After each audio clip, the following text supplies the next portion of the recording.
are three guys that are about to be executed by a king. It's about to be awful. And the reason why they're about to be executed is because they refuse to bow down to this king. They refuse to worship this king. The only thing, or the only person that they're going to worship is God. God Himself. They're going to worship God only. And they're incredibly faithful. So they're not going to worship the king. They tell the king, hey, we're not going to worship you. Not only they say they're not going to worship the king, they said, our God that we believe in, like He will deliver us from this execution. He will deliver us. And this is what they say. And they also say, which I think is really key, is that even if He doesn't, even if their God doesn't, they're going to not bow down and they're going to believe in their God anyway.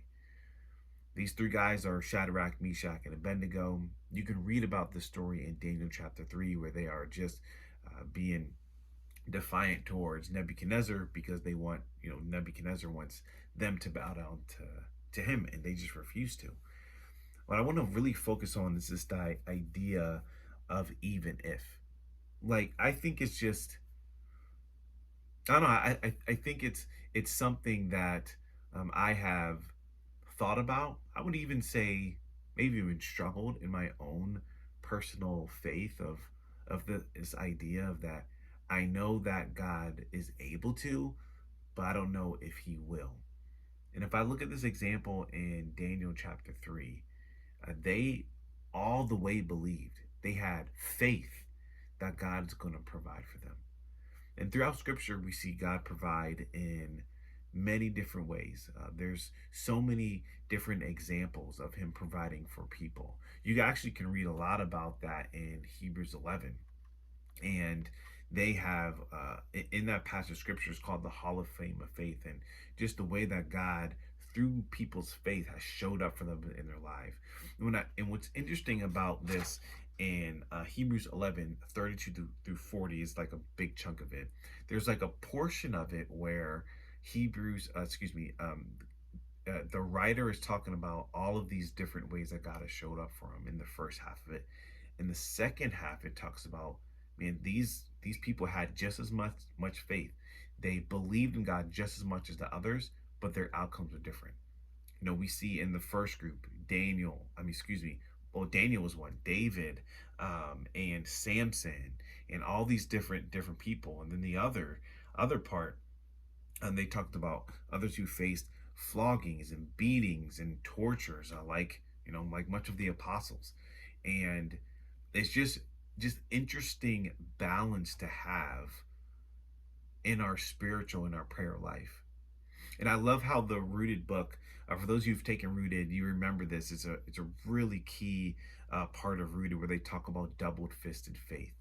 Where in the one hand, I truly believe that God, not only that He can do it, like He's going to do it, but the others, on the other hand, be able to hold the truth that there may be, like, God may not answer this prayer in the way that I want Him to answer this prayer, but at the end of it all, God is faithful, and I will remain faithful to God. That could be a really hard thing to do. It could be a really hard thing to do at times, because there are times in our life where we see God, like, I prayed for this thing. I prayed for this specific thing to happen in my life, and God showed up and moved. I can remember the time I was praying for a job, and God provided for that. Maybe some of you was like, man, I was really praying to have a baby, and we got pregnant and had a baby. But there's also, you know, times in my life where God did not answer the prayer that I wanted to answer. God, can you please cure my dad's cancer? That didn't happen.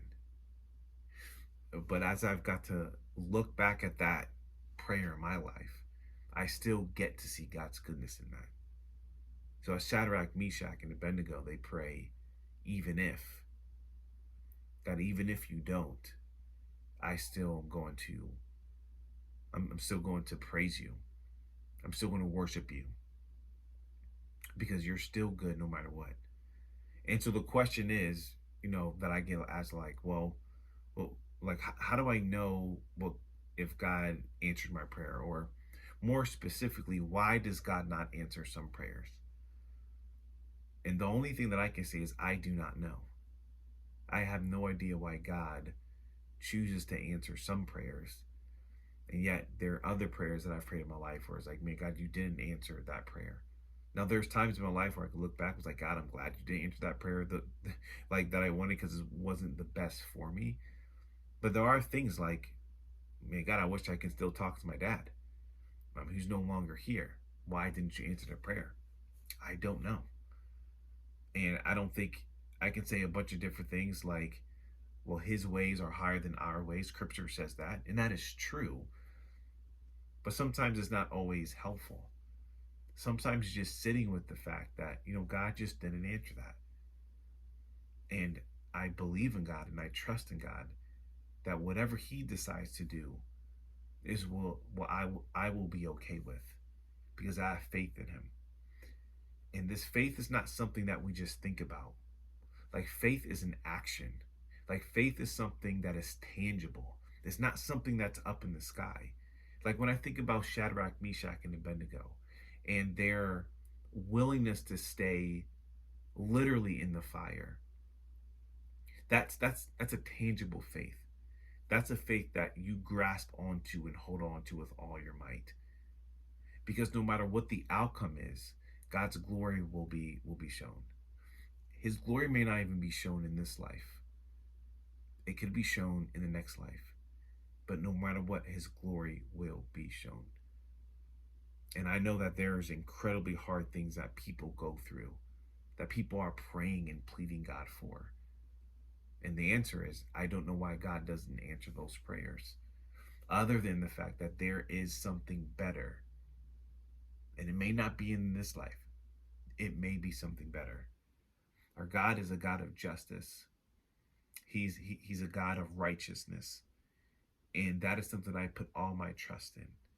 Because though there are things that God did not answer in my life, there are many more things that I've been blessed with through his goodness, his kindness, and his grace. Even his grace upon me, about things that I probably deserved to happen to me that didn't happen to me because of his grace. I always think about it like this. If I can truly understand God, and I mean understand in every single sense, I can just fit God in a box, and I understand God, here he is. I would argue that God isn't big enough. The God that I serve, the God that we proclaim, the God that is over us and that is sovereign, is a big God that is far beyond my understanding. And so I hope that is an encouragement to you. It may not be the most helpful. I don't have a lot of the answer, other than that he is the answer. And through Jesus Christ, man, we get to see and we get to have peace, because the scripture calls Jesus the Prince of Peace. And as I think about Easter and what Jesus did for us on the cross, what's coming up in just a few weeks, if you're watching this video in the beginning of April, what Jesus provides for us is amazing. What he provides for us is a way. He provides for us the even if. Like, he is the person of even if. Like, no matter what is going on in my life, even if I fail, even if I don't get cured, Jesus is still king. So as I think about this Easter, his death, burial, and resurrection, what he had to do for me is something I don't deserve. It's something that I haven't earned, but it's something that's freely given to me, and I get to rest in the truth that I get to have double-fisted faith. Well, I know he can, but even if, I'm still going to believe. So God bless you. Longer video this time, but I hope that was clear as mud. I'm just kidding. God bless you. Happy Easter, and I'll see you on Sunday. Don't forget to invite someone close to you that you feel like needs to hear the gospel message, because it will be shared. God bless you guys. See ya.